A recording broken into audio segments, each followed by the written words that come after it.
Ne bekledin ki bu dünyadan? İyilerin de, kötülerin de heybesindeki her şeyi döktüğü bir yerdeyiz.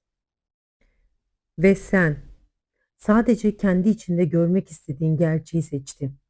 Gerçek olsun diye de yıktın, yaktın, geçtin.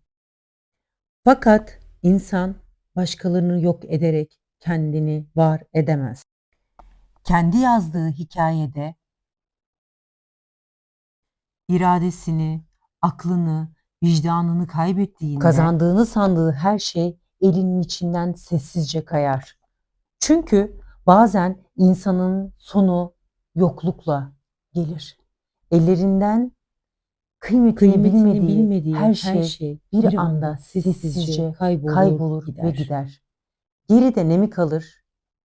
Hiç bırakmamış gibi, hiç olmamış gibi, hiç var olmamış gibi bir sessizlik.